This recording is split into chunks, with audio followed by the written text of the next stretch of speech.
Welcome to the Creative Penn podcast. I'm Joanna Penn, thriller author and creative entrepreneur, bringing you interviews, inspiration and information on writing craft and creative business. You can find the episode show notes, your free author blueprint and lots more at thecreativepenn.com, and that's Penn with a double N. And here's the show. Hello creatives. I'm Joanna Penn, and this is episode number 820 of the podcast, and it is Sunday the 20th of July 2025 as I record this. In today's show, I'm talking to Johnny B. Truant about the Artisan author, and many of you will know Johnny from the self-publishing podcast, as it was years ago now, and he's been on the show several times before.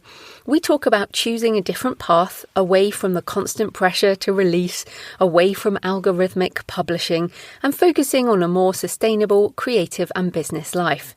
It's very much an extension of Kevin Kelly's 1,000 True Fans approach.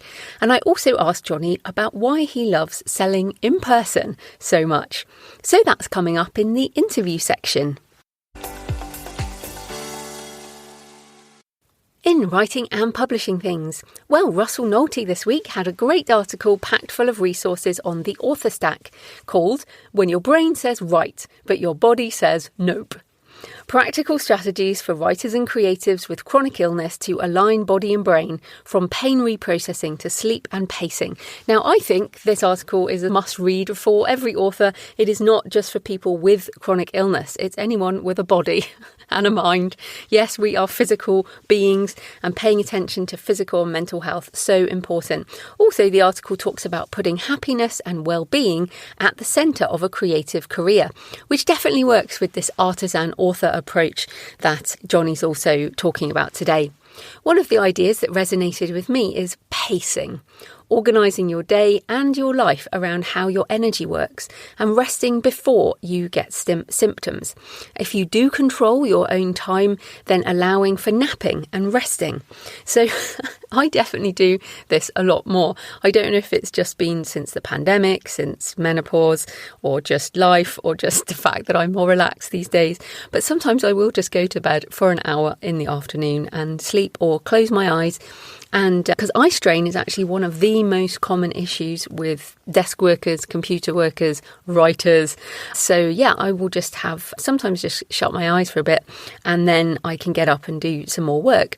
Also paying attention to your breathing. So I have returned to yoga. I had a bit of time off yoga in between various gyms and classes, but I've gone back to yoga this week and my breathing was all over the place. And it was very interesting to realise that, to just pay more attention to it. There's also a section in the article on boundaries. Boundaries aren't walls, they're agreements with your time, with your energy, with your nervous system. They say, this is how I protect what matters, including my capacity to create. For a long time, we said yes to everything because we were afraid they'd stop coming. But every yes drained the well until one day there was nothing left to give. That's not discipline, that's collapse. Now we ask, does this actually support my work, my body, my recovery? If the answer isn't a clear yes, it's a no, or a not right now, or a not like this. You can't write from depletion. You can't heal in chaos. Boundaries are what let you do both, not all at once, but enough to keep going. So I know many of you will resonate with that. I certainly do. And of course, it's not just physical in-person things that we say no to. It's also boundaries with our own behaviour. So for example, social media, or any way you spend your time where you feel it's gone too far in a direction that doesn't serve you. So yeah, setting our own boundaries, I think, is a really good idea. Lots more in that article over at theauthorstack.com, and the article is Bodywork, link in the show notes. Also in other things, last week I mentioned the Salt Path memoir controversy that goes on here in the UK. Lots and lots of articles and opinions going on and various things. Now, I asked last week for your opinion and comments. Here's just a couple of the responses, quite different responses, which I love.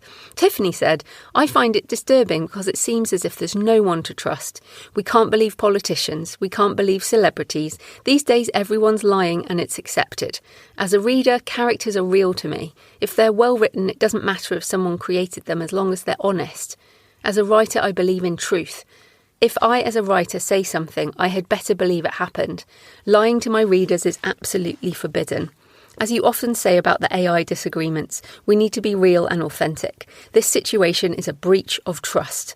I'm sorry for the people who trusted her.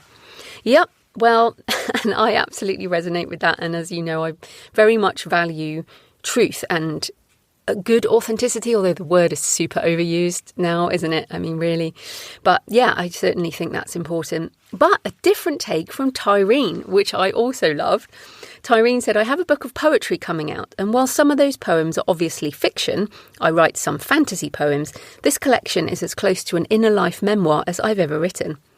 But as a writer, I took a truth in fiction class in college about non-fiction writing. And so, as a reader, I don't expect memoirs or even autobiographies to be completely factual. So that's two quite different takes. And I think we need to balance all of this. One of the problems with modern society is the extremes becoming more and more focus on. And it's like, well, if you don't agree with this view, then you're completely cancelled, or I completely disregard everything that person is because of this one thing that is wrong. And I feel like, on reflection on the Salt Path, I think the book is still very good and her writing is very good. But her character is the thing that has changed that attitude of trust. But yeah, I think we all need to balance these things. Let's not throw the baby out with the bathwater as such. So in AI things, well, this week, just yesterday, in fact, I spent some time with ChatGPT Agent, and I'm so thrilled because for the first time as a wide author, I've been able to use the ChatGPT Agent to essentially reformat and deal with all my data. So if you are wide with ebooks, print books, audiobooks, and you do Kickstarter, and you do Shopify, and you do everything, every single one of these platforms produces sales data and revenue data in a different format. I kid you not. And I mean, some of them, like the ACX data is appalling. Like, it's so bad, the formatting of the spreadsheets, if you want to do like electronic stuff with it. And so for years now, and I have paid someone several times, there have been tools, but none of those tools have ever included every single site, and none of those tools have been able to be consistent in their reporting. At least I've found that. So I've basically for years just kind of said, well, I track my money, but I don't track my sales as in numbers, and I don't do analysis on all of that because it's just too much work across so many platforms, so many books. And yet yesterday, working with ChatGPT Agent, I was able to get in all of that data and get analysis reports out. And I put that on my Patreon, as I basically do blog posts on my Patreon as well as audio and video. But I'm really thrilled about it. I'm going to try some other things that I haven't done for years because of the pain of the data. Things like actually getting a number of books sold. Yes, I did that a few years back and just haven't done it since. I haven't done read through. You know, I've said before, I'm not very good at data. So this feels like a real unlock for me in terms of a tool I can use to help me gain insights from my data. Some of you will be very comfortable with data and think I am just dim. But we all have our strengths. I have some strengths. One of my weaknesses is data analysis. But now I have ChatGPT Agent. I'm pretty thrilled with it, to be honest. It is on the paid accounts at the moment. So if you have even the $20 account, you get some access, depending on where you are in the world, because it's not in every country yet. But yes, I'm really thrilled with that. But also, I did want to read some of an article from Seth Godin, and it's on the theme of the Artisan author and doubling down on being human and all of that. Because, of course, we want to use AI tools as tools. But Seth Godin, who obviously marketing non-fiction guru from years back, many of you will have read his books, and his blog, it's called Productivity, AI and Pushback. He says, typesetters did not like the laser printer. Wedding photographers still hate the iPhone, and some musicians are outraged that AI is now making mediocre pop music. One group of esteemed authors is demanding that book publishers refuse to use AI in designing book covers, recording audiobooks, or a range of other tasks. As always, this isn't going to work very well. Plato was sure that the invention of handwriting would destroy memory. And I'm confident there were scribes who thought that the Gutenberg press was the end of civilization. Yet all around us there were writers who use spell check, guitarists who use electronic pitch tuners, and photographers who use digital cameras. Productivity wins out. Productivity is outcome focused. When we create more value in less time, the consumer comes out ahead. And so people don't mind driving on streets that were paved by machine instead of by hand, or driving instead of walking. They eat in fancy restaurants that have freezers and write on paper with a pen, not a quill. As AI expands, the real opportunity is to find a way to use human effort to create more value. When we bring humanity to the work in a way that others demand, labour is honoured and valued. The irony here is rich. The industrial age indoctrinated us and pushed us to be less human, to be cogs in the machine. School brainwashed us into asking if it will be on the test. The test itself is an artefact of quality control, and human resources was invented to make factories more efficient. So it comes around. Now that we've got a tireless computer ready to do the jobs we train to be pretty good at, it's human work that matters. In the 150 years since the dawn of photography, the jobs of most painters disappeared. If you need a way to remember someone's face, take a photo. But at the same time, the profession of original, trend-setting painter has grown remarkably. It turns out that there's a market for paintings that are powerful, memorable, and inefficient. It's easy to imagine that we have a say in whether or not AI will take over the basic elements of our work as radiologists, writers, or musicians. We don't. What we do have is agency over how we'll thrive in a world where human work is being redefined. Either you work for an AI or AI works for you.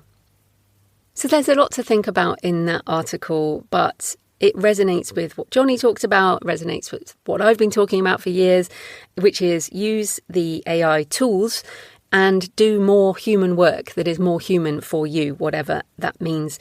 And as I've said many times, you can't beat the machine, and there's no point in becoming more of a machine. And you know I don't agree with the sort of, well, let's go even faster now with AI, produce a book an hour or whatever. I just don't see the point. So double down on being human. Figure out what you love. What's strange and unique and weird about you and your creative work, about your interests, and put elements of that into the world. Be an artisan, be a human creator, whether you use AI tools or not. In personal news, well, I've had a bit of a limbo week, to be honest, because I had sent my short story collection to Kristen, my editor, so that's away. And I've started writing up notes from books from my Gothic Cathedral project. So one of the big parts of my research is reading a lot of physical books, and I underline things and then I type up the underlines, essentially. So I've been doing that. I've also been adding more cathedral pictures and write-ups at booksandtravel.page. Lincoln Cathedral is up there now, as well as Lichfield and many others. There's actually a landing page for Gothic cathedrals now. If you are into cathedrals, as I am, then you'll find lots there. Also, as I said, I've been playing with ChatGPT Agent, got lots of things I want to do with that. But yes, I am, as soon as the edits come back from Kristen, I'll be working on that. And then essentially the Kickstarter is in September, as I record this toward the end of July. Essentially, what I do for my Kickstarter is make sure I can do the actual hardback. So I need to know the cost of the printing. I need to know the cost of the shipping, which is based on the weight and the size, the physical size of the book. So in order to actually launch the Kickstarter, I need all of those costs. And I can't do those without actually having the book. I also get photographs done. And in fact, someone emailed me the other day and said, oh, how do you generate all the pictures for your Kickstarter? And I'm like, no, they're actual photos of my actual book, which I do before the campaign. Now, I know some people only do production after funding, but I basically figure all this out beforehand. And so, yeah, the admin side of running your own business, which I think is part of the fun. It's an important part of enjoying running a business, is the admin, the money, all of that side. But yes, the short story collection, The Buried and The Drowned, and there will be a webinar on writing shorts. There will be bundles. I'm also going to include my previous special hardbacks as add-ons. So if you missed out on those, you will be able to get them as part of this Kickstarter. So that's at jfpenn.com/buried. So thanks for your emails and comments and photos this week. Lots of comments, as expected, about the episode with Joe last week on book reviews. All super positive. So George left a comment on the show notes. I loved this episode. An excellent podcast in a sea of excellent podcasts from your channel. And Emma said, I loved listening to your interview with Joe from the Independent Book Review website. His enthusiasm for reading and championing independent books and their authors made a long car journey fly by. It was so good to hear Joe acknowledge the excellent quality of most indie books. I'm an avid romance reader with a full e-reader of my favourite indie authors, who I would never have found in a bricks and mortar bookshop. I couldn't wait to get home so I could visit Joe's site, and I've now bookmarked it as one of my go-to places for reading recommendations. That is so good to hear, and it was such a useful interview. And Zoe sent pictures from Darwin, a heritage cemetery there. Pictures include Chinese migrants and the captain of a ship. The neglected site's particularly poignant as time moves ever on.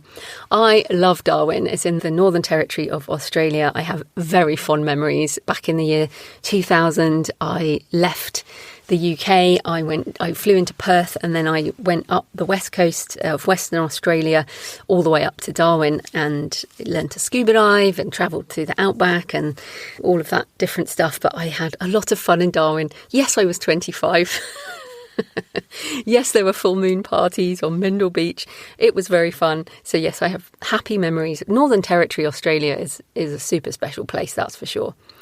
Yes, so Janet also sent a photo of a stave church from Norway, colloquially known as a black church, which made me think of you. The wooden church is covered in tar, which makes it look black. Yes, and I have been to a different stave church, Ørnes Stave Church in Norway. Really interesting. Okay, please leave a comment on the podcast show notes at thecreativepenn.com or on the YouTube channel, or email me, send me pictures of where you're listening, joanna@thecreativepenn.com. I love to hear from you. It makes this more of a conversation. Today's show is sponsored by Publisher Rocket, which helps you with keyword and category research on Amazon, which you need for your metadata when self-publishing, as well as generating lists of keywords for your Amazon ads. You can do this manually on Amazon, but it takes a lot more time and you have to think of all the different permutations to search for. Also, you can use Publisher Rocket on different stores and in different languages. And I found that Publisher Rocket saves me so much time and frustration. I use it for every book in every genre I publish. Now, some people have actually asked me, going off the script here, some people have said, oh, well, I just use ChatGPT for this. But that you can get lists of keywords and categories out of ChatGPT. But what Publisher Rocket gives you is actually some metrics. So it can tell you, for example, competitor analysis on other books, how much books are earning in particular categories, how competitive different keywords are. So based on how many people are already advertising against that keyword. And I don't believe you can get that data anywhere else. So it is super useful.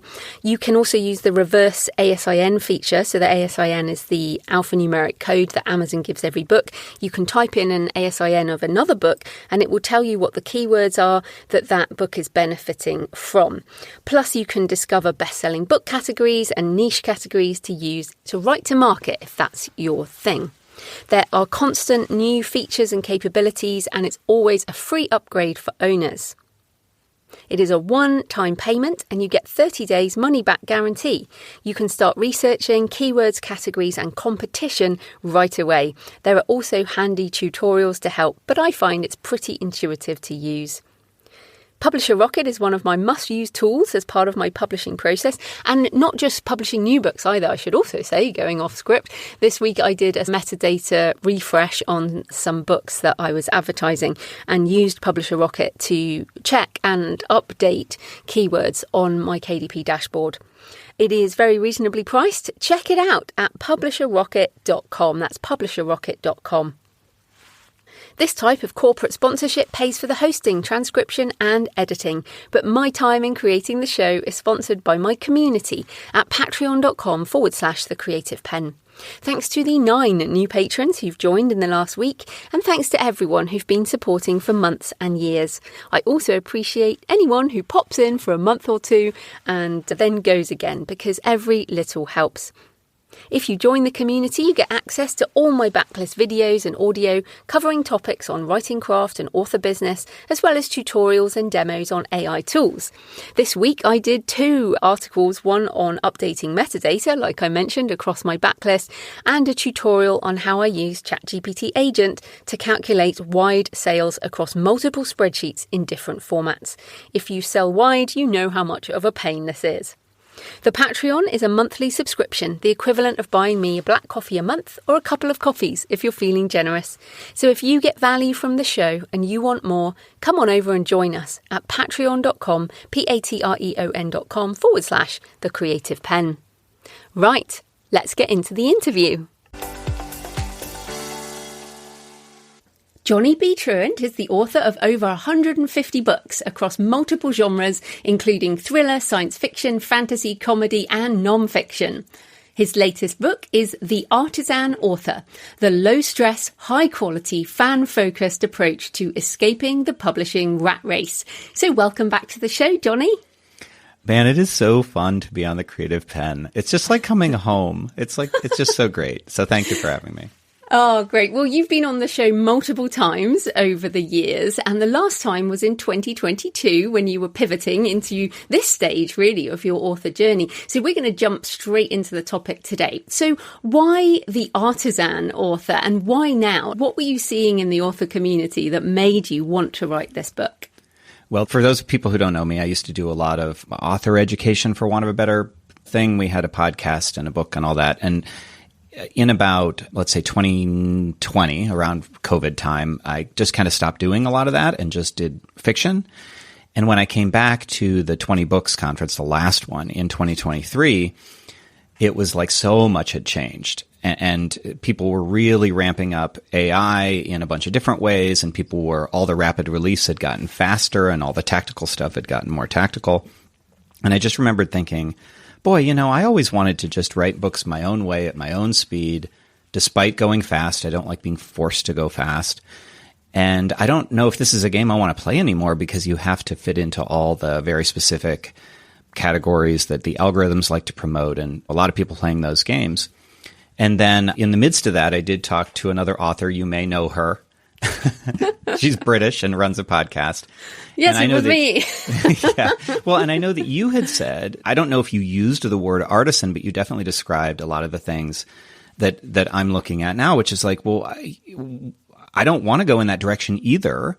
And I'm doing more and more of what I want to do and trusting my true fans to be interested in it. And over the course of the next year, I started thinking more and more about that. What if instead of going into that faster, rapid release, kind of a death spiral sometimes, a lot of burnout related to that. What if instead we acted like artists who are selling fine goods to very discerning customers, which I would just call artisan readers. And we don't have to worry about price, and we don't have to worry about fighting the algorithms. We can just rely on a one-to-one connection to true fans rather than hoping the algorithms will find people for us. Yeah, and I did use that word. In fact, in May 2023, I wrote a positioning paper on the show about positioning myself as also in the artisan space. And I think this is really important. I think it's something that we obviously care about. And having known you for many years, our conversation was sort of, look, don't give it all up, because you're great at this. I've been reading your writing for a long, long time before you wrote fiction. And I think what is nice about this period right now is that we do get to question, because for a while there were kind of rules, and you had a book, what's it, The Fiction Formula or something like that at one point? That was, it's so funny because I work with Sean Platt. I was working with him a lot more in that nonfiction space. And Sean will do things like that. He'll say, okay, we're going to call it The Fiction Formula. And I'm like, but we've already talked about how there's no formula. He's like, no, that's the genius. It's going to be called The Fiction Formula. There is no formula because he wants the catch. Yeah, but the thing is, there almost was for a bit. The whole, like you said, we met again at the last 20 books to 50K. That was actually a thing for a period of time. And now I kind of say, well, 1 book to 50K. Like you said, you can, if you do fine goods to discerning customers, you can do 1 book to 50K. And so it's a very different time when it's almost like at the beginning of the indie revolution as such, we got to reinvent the way things were done. And I feel like that's where we are again. We're reinventing the way things were done because what is new becomes old. And I feel like where we are now, 15 plus years into the indie revolution, or maybe 17 plus years into it, now we can reinvent it, I guess, all over again.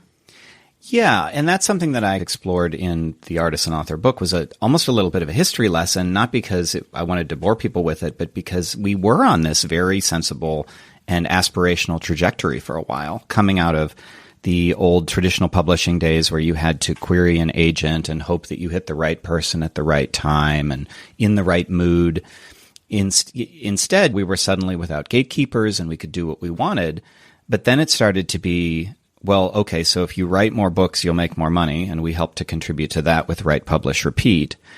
But then it became with no governor on that. Like, let's just go faster. Let's forget about the caveats of maybe trying to enjoy yourself and maybe trying to write art that you actually care about. And a lot of people just went to extremes with the rapid release thing. And that's what I think really hit me when I went back to 20 books it was like when you watch a kid grow up and then you're away for a year and you see that kid again and that kid has gotten so big. It's kind of like that in that I came back and I was like, oh, I remember rapid release. It was this kind of, and I don't like rapid release, so I'm kind of, but it was this annoying little thing over there. And then it had become this huge thing and it had become almost default. And I think that's what bothered me the most, was not that it was so dominant. It was that I knew that there were new writers coming in, not just necessarily at that conference or the Author Nation conference to follow it, but people who watch from afar, who listen to the podcast and watch the YouTube videos. And I just thought those poor authors coming in and how overwhelming this must be. I finally finished the book I always wanted to write. Okay, now write 6 more and release them every 3 weeks. It's terrible.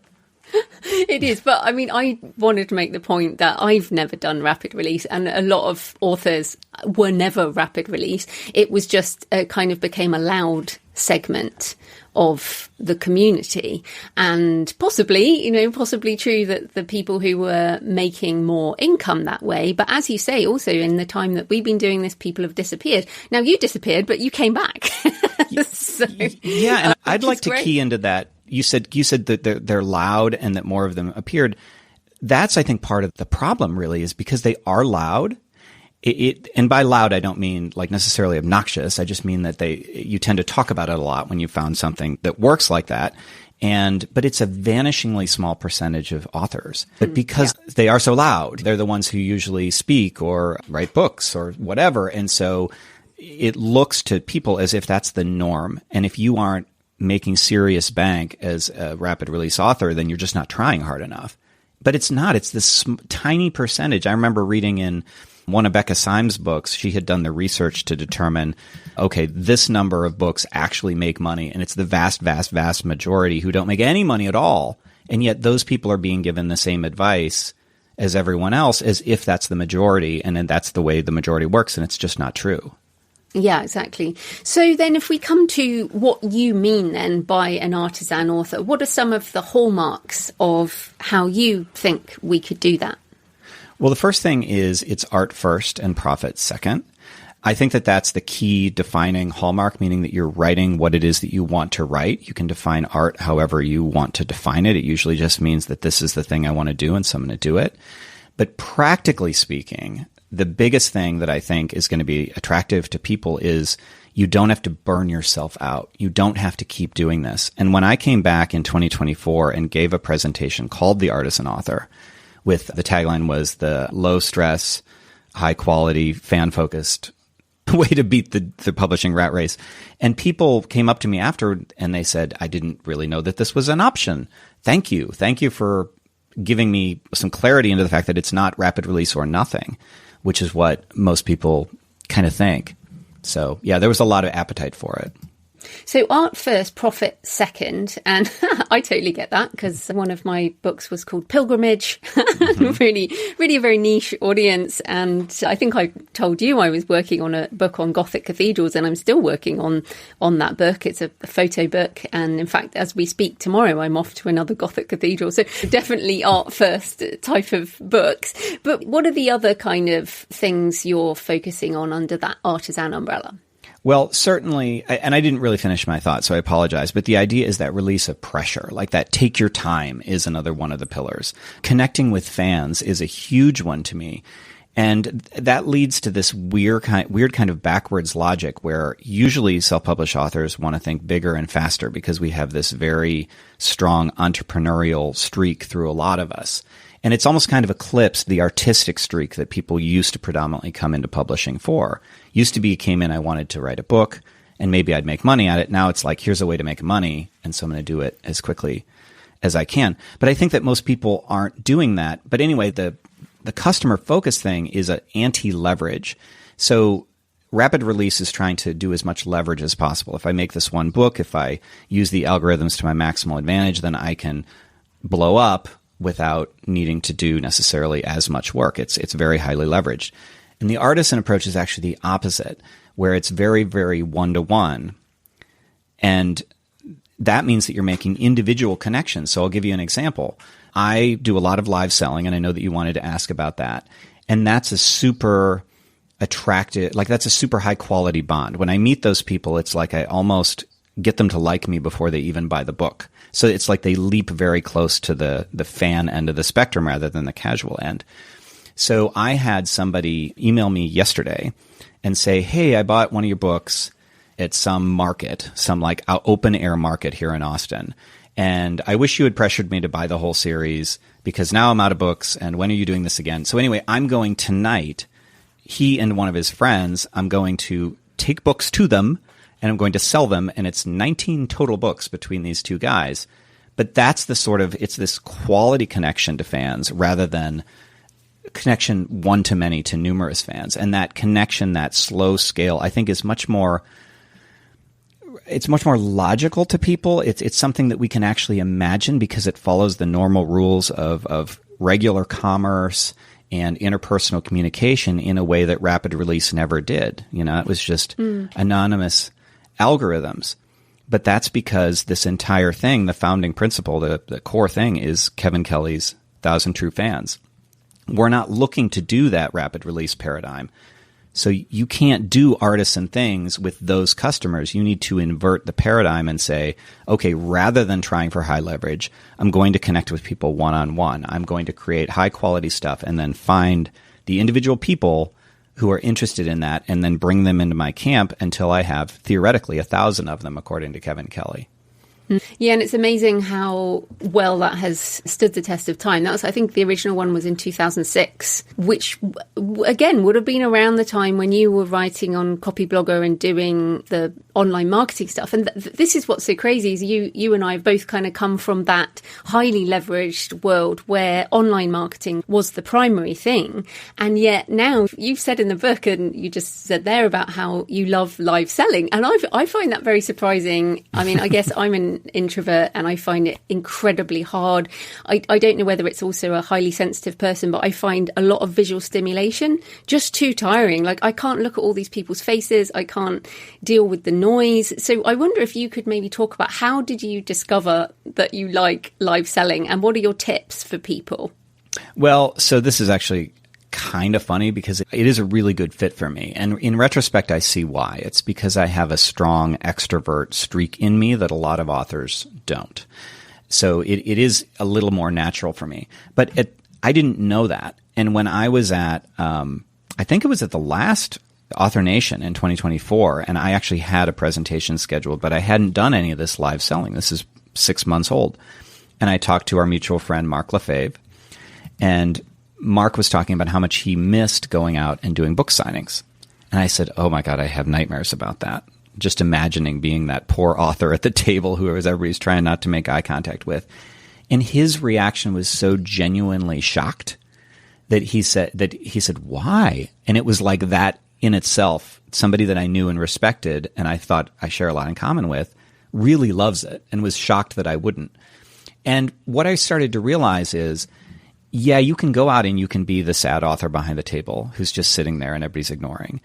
Or you can take it as part of the art, and the puzzle of solving how do I market these books has become such a fun part of it. How can I sell them? So to answer the question, I've done everything from small farmers markets up to my first Comic-Con coming soon. I've done huge street festivals. And what I've started to realize is it's just about being nice. I mean, that sounds so basic, but I don't go out and say, hey, want a book, and chase people down the street. Instead, you know the book people, they turn toward you, they express interest, and so they're already warm by the time you talk to them. You're not having to go out there and be a carnival barker. And I just, hey, are you a reader? What are you into? And we'll start talking about books. So if somebody's interested in my Beam series, for instance, they're kind of looking at that. I'll say, hey, did you see the original Battlestar Galactica? Oh, yes, they've always seen it. And I say, you know how that was really a political power play drama that just happens to take place in space? Yes, I know that. Well, The Beam is a political power play drama that just happens to take place in blah, blah, blah. And so it becomes just much more about having conversations. And sometimes they don't buy, but that's fine. I've met some really interesting people. And when you go in with that attitude of, I'm just going to go out and meet people who are interested in books, that shift alone makes a huge difference, for me anyway. And I don't really care if they buy, although they tend to do so.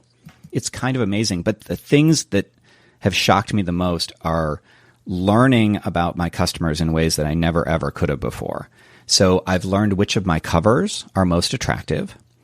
I've learned that my covers in particular are attractive enough, apparently, that people will usually buy a book without even reading the back. I will talk to them. They'll say, oh, that sounds good. And they don't ask the price, and they don't read the back, and they just buy it. I've learned that there are things that I can recommend to people. So one of the things I get a lot is, oh, I would love to be back into reading, but I haven't done it as much. And it's like they're apologizing to me. So instead of saying, oh, well, that's too bad, see ya, I'll usually recommend something really fast-paced, like The Target, which is like John Wick meets Fight Club. And a lot of people will go, oh, it's a fast-paced short book that has that energy? Okay, I will do it. But I would never see those things, and I would never meet these people, and I would never have people saying, I want to buy $300 worth of books from you if you come down and meet me today, if I wasn't doing all this stuff. Okay, so some practical questions. So you have a huge backlist, and when you're doing these in-person sales at, say, a market, you've got to set up a table, yep, which is only so big, and you've got to schlep all the stuff down, and books are heavy, heavy stuff. So, and you need like banners and all this. So give us a sort of sense of what the physical setup is and how you decide which books to take out of your massive collection. Well, so one of the key things in the Artisan author book that I talk about a lot is it depends. So what I just want to say this ahead of time, that I'm going to tell you what I do, but it is not advice. It is not, you should do this. So I have several friends, we have some of them in common, who do a lot of conventions, and they'll say things like, take fewer books. Just take a few, because it's an overwhelming environment. Make your table really clean. Don't bring everything. But I'm going to bring absolutely everything I have to a Comic-Con, which is not the, quote, official way to do it. It isn't what most people do. But it works really well with my style, because what happens is, because I have such a broad backlist, and because they're interested in me first, which is kind of an artisan principle, you're trying to interest them in you, not just an individual book. There are people who will say, well, I don't really like sci-fi. Okay, well, do you like thrillers? Do you like urban fantasy? Do you like regular fantasy? And so there's always something else. And that sense of overwhelm, visual overwhelm, is actually a positive thing, because it just looks like, wow, there's a lot of stuff here. So I usually an outdoor booth space is 10 feet by 10 feet. And I have to do a lot of ones outside, which I'm not always super happy about, but that's the way they are here in Texas. And so I have a tent. I have a 10 by 10 tent. But for Comic-Cons, it's a little smaller. It's 8 by 8. And it's just a puzzle each time to say, well, how should I arrange things? So when I'm outside, I typically do a corner if I can, because that allows me 20 feet of space rather than just 10 to stack up all my books. But I have to adjust every single time. It's different buyers, it's different setups, it's different locations. And it's just about, for me, displaying the books, and then that attracts them. They come over. Usually the book people kind of come over with big eyes like, ooh, books. And then they already like the idea of the books. They're already like, wow, I didn't think there were going to be book people here. And I just talk to them and I see where their tastes lie, and then I kind of guide them towards something that they might enjoy. Yeah, so what you just said there, I think, is a really big point, that they didn't know there'd be book people there. So these are not book fairs in general. These are sort of other types of markets. Yes. And so I have a section that's like finding readers, or there's two sections, selling as an artisan author, but also finding readers. And I kind of divided that into multiple buckets, where you're either doing the passive thing where you're trying to find readers on Amazon or wherever. But the best ways to do this, I think, I call this the third bucket, which is, the first bucket is discovery, the second bucket is advertising, and the third is, what did I say? Creating customers out of nowhere or something like that. Because that's what it feels like. I'm going to somewhere where people are not expecting to buy books. They don't know that they're in the market for a book. And by the way, if you're getting like cold chills at the idea of selling live, that's so not the point. This isn't a live selling book. It just happens to be something that I really enjoy and that works well for me.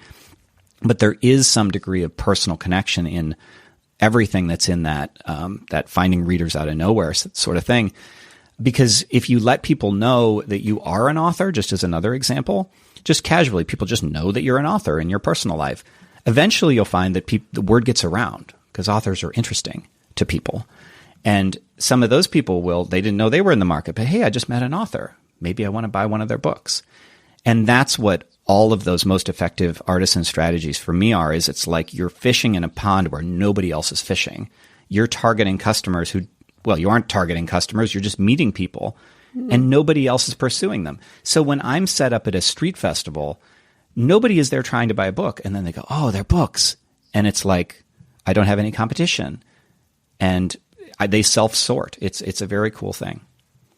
Yeah, I like that. And perhaps it's also less intimidating, because when I saw your stall at Author Nation, you were in a room with where it was hundreds of other authors with books. Mm-hmm. So it's very hard not to have some kind of comparisonitis. Oh, I know, Matt Dinnerman was there. Do you remember Matt Dinnerman? He's absolutely huge lit RPG who had a queue out the blooming door. And whereas if you're an author and you're at a fair next to, I don't know, cupcakes or soaps or something, I suppose you definitely can be noticed by the people who want that. So I actually like that tip. As you said, this is not a book on live selling. It's just that I'm fascinated by this. You have everything else in there as well.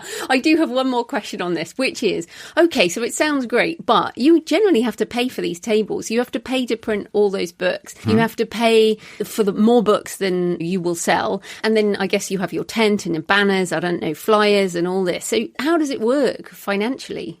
Well, first of all, I want to say that, yes, you do need to have more books than you're going to sell, because that's something that isn't always noticed. At least that's my philosophy, because a sparse table is kind of a sad table.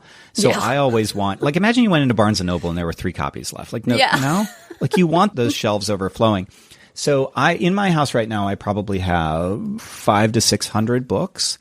And I'll typically take a few hundred to any given event, and it depends on the event. So I did a big event called the Pecan Street Festival here in Austin, and I sold about 220 books, but it's more common at a smaller one to sell 30 or something like that. So it'll give you an idea of the scope. But what I've found is that as I've dialed this in, because I am iterating very quickly here, I am doing an event and then calibrating and learning. And I also stepped up from very small markets to bigger markets. And what I've learned is that for me personally, and again, this is me personally, your mileage may vary, that my table fee, meaning what I pay to be there, tends to be 10 to 15% of my expected gross sales. And because that's such a reliable thing, I'm actually actively looking for ones with big table fees. Like I want to pay as much as possible, because if I'm going to go out there for a weekend, I want something where I'm going to walk away with more money than I would otherwise.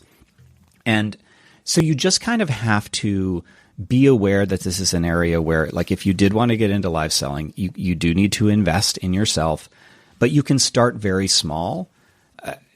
Again, I don't want, because it would be really easy for me to become like, okay, I'm talking about live selling, just like Ben Wolf talks about live selling, and that's the new thing. But it is something that I've really learned to love. And it's been, what I tell people is go slow if you're interested in this. You can split a table with somebody in an event if you are intimidated by the idea of having to be there the entire time, because you can come and go if you have a table mate. You can start at a very small farmer's market. The first farmer's market that I went to locally here was $35. And compare that to like the Comic-Cons, which can be near $1,000. And if you just think small to begin with, and you just take a limited stock, then your investment, both in the table fee, in the equipment, in the books, is much smaller.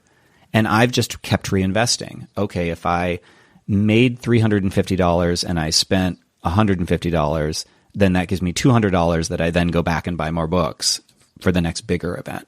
So you can step into it, and I would suggest that people do if they're interested.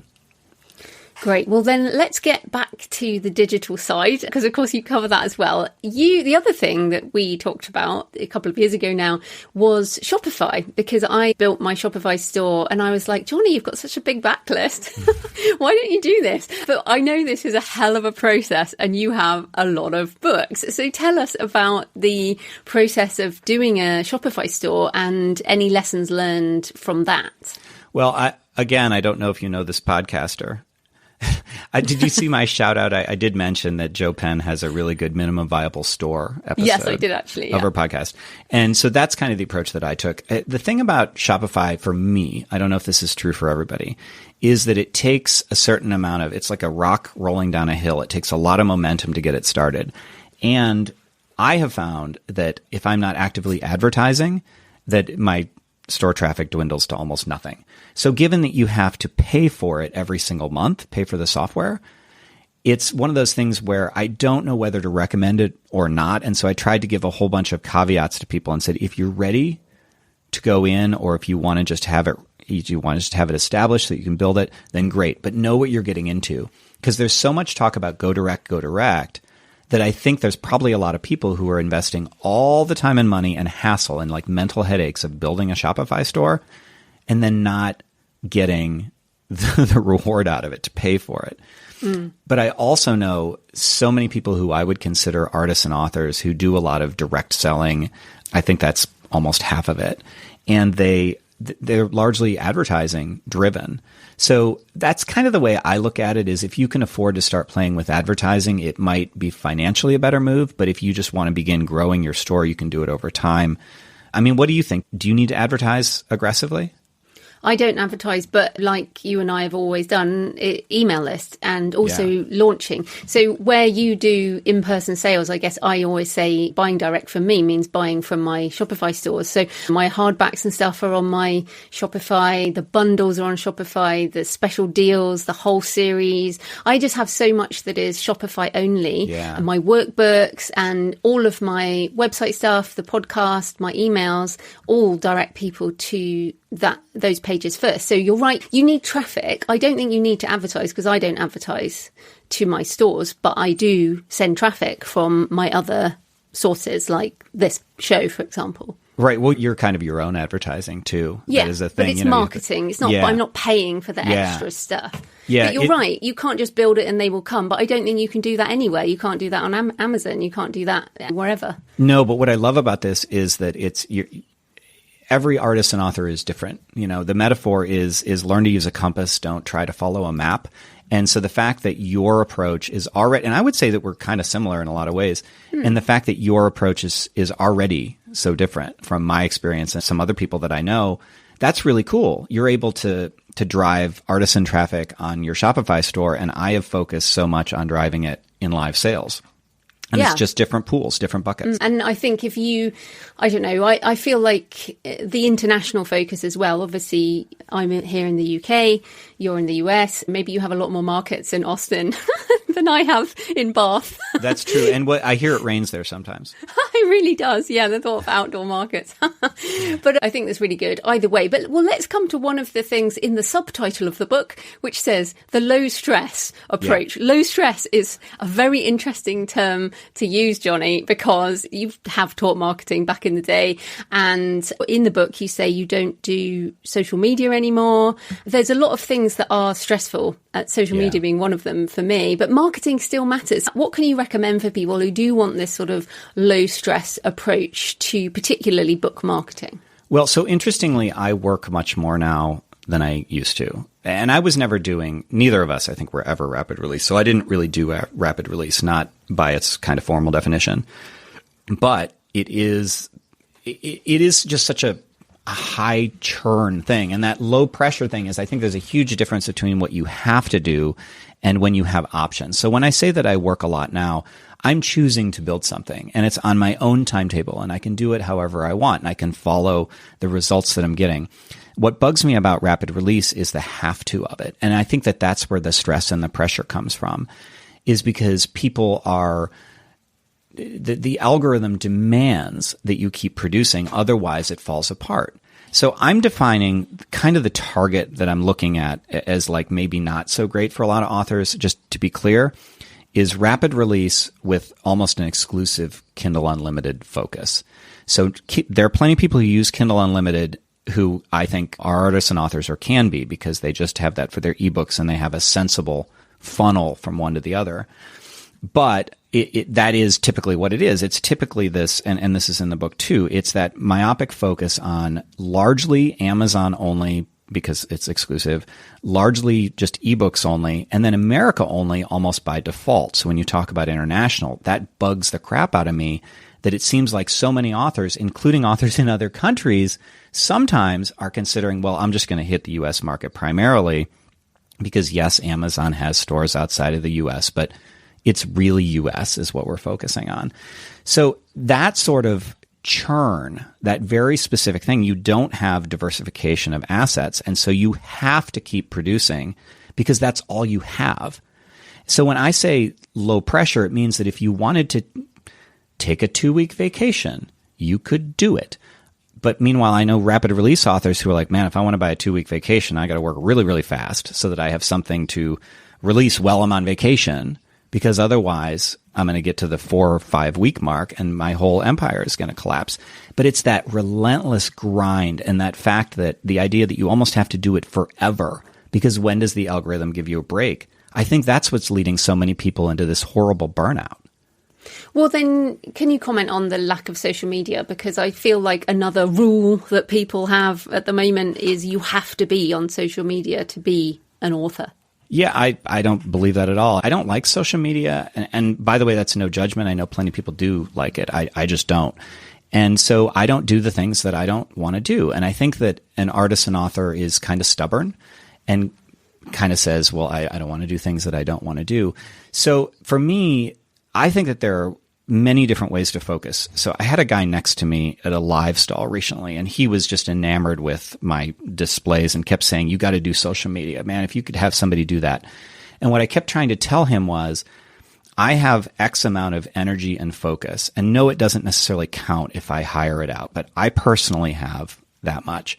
And I can spend it wherever I want. And at the time, as I was talking to him, I was choosing to spend it around the square in a small Texas town selling books. That was how I was using that. Because there are many different things that you could do that could make a lot of money, but you have to pick and choose them, unless I just think we get spread too thin. So for me, that's just a choice that I've made not to do social media. But there are plenty of other choices. The people who do social media heavy might decide, I'm not going to do advertising, or I'm certainly not going to sell live. So it's just a different choice for me. I have opted out of that. But you're right. Everybody says you must do social media. And I'm here to tell you that you don't. I don't do it at all.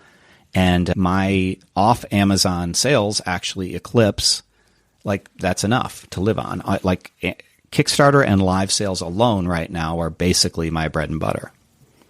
Yeah, I mean, I'm almost completely off it, but I'm still on X for looking at things, and I put some pictures on Instagram, but I'm just not on it every day. And I think more and more, as you say, part of the artisan approach is choosing what you want to do, because it's a lifestyle as well, right? It's a lifestyle that we want, and we want to live this way, and we want it to be sustainable. So you mentioned Kickstarter there, and of course I also love Kickstarter. What I love about it, apart from being able to do amazing books and gorgeous signed things, is that it's more campaign focused. So you can do a big push for a couple of weeks and then you fulfill. So I like that kind of approach too, which I think works with that taking a break and stuff like that. So tell us why you like Kickstarter, because this is what your second, third, something like that? No, it's actually my sixth. So the Kickstarter for the Artisan author is actually sixth, because we were old school. Sean and I did Fiction Unboxed and then Story Shop back in like 2014 or 2016 or something. It was a while ago. It was before Brandon Sanderson nuked Kickstarter with his books. The reason that I like it, interestingly, I just thought it was a cool tool to play with originally. And boy, I can do these cool, beautiful books, and I can have a direct connection. And from a business standpoint, I can have a higher average order value and that sort of thing. But what's been interesting is that as I have really, it's not that I've gone more into artisan direction, but I've really been thinking that way. Like my brain has been there. And I've realized, launches don't really matter in the way that they used to for me when I like a launch on Amazon, a typical book launch. So Kickstarter now, that should just be my launch. And then I don't really have to have a launch on the bookstores. Now, you need some mechanism to get some reviews and stuff, because that matters. But you can ask your Kickstarter backers to review your book on Amazon if you want. And so the back shelving of Amazon has kind of made me say, well, the Kickstarter is just now like my main tool. That's just how I launch. And when it's been launched, then it's been launched, and it becomes one more book in my catalog. And I don't have to keep throwing fuel on that fire in the same way, because the people who are coming back to me week after week they're self-fueling. I don't need to hit them with some algorithmic thing on Amazon. Yeah, I agree. I find it also, I guess, a much more authentic platform, and you can just, a bit like the live selling, I guess, you can put it all out there, and you can have the really long sales page, or the story as it's called on Kickstarter, and you can put it all there and all the cool pictures of stuff, and then you're like, here I am, and would you like this cool thing? And if people don't, then no worries, and if they do, then they do. And so I really like that. But tell us what you are doing for this Kickstarter, because this interview goes out as you are doing a Kickstarter, so tell us about that. Yeah, it's live right now. So this is actually kind of fun, because I wanted to just do the Kickstarter for the reasons that I've already mentioned. And I thought, well, okay, I can create the audiobook and the paperback and the ebook, and then I'll have a nice hardback special edition. But the more I thought about it, and the more I kind of did comparison shopping and looking around in market research, I realized, and I knew this, that usually a nonfiction Kickstarter, you're able to offer some sort of higher touch service than you normally would. So I've kind of reframed, and stick with me on this because it's a little weird, is I don't really like online courses, because so many of them just, I don't know, they rub me the wrong way. And I know I made a bunch of them, and it's just, I'm kind of burned out on that. And I was like, well, wouldn't it be cool if I could do a course? But I don't want to do a course. Like, it sucks. And I was talking to my wife, who had coached me through something a little while ago, where I was like, I'm kind of lonely out here. Like I'm not around people. And she said, well, you always really liked college. You've talked about wanting to like lecture at a college. Wouldn't that be cool? And so those conversations came together, and I thought, well, what if I were to do like a college? Like, I get that it's a little weird that it would be like an Artisan university, but rather than having a bunch of pre-recorded things with some sort of grandiose promises, it's more like, no. What if you were to go through and we were to treat the book like a textbook over a 10-week curriculum, and have units and discussions and a final exam and all the sort of trappings of college? Felt like a really cool experiment. So it's very different from the typical online course, but that's the way I'm framing everything. If you want to like just self-learn and you just want to get the ebook or the paperback or whatever, that's great.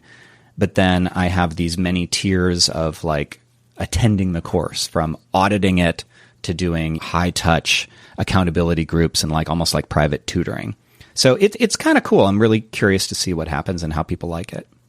And of course, people can, they can just get the ebook if they want. So this is one of the important things about Kickstarter, is to have different tiers for different ways that people might want to interact with you.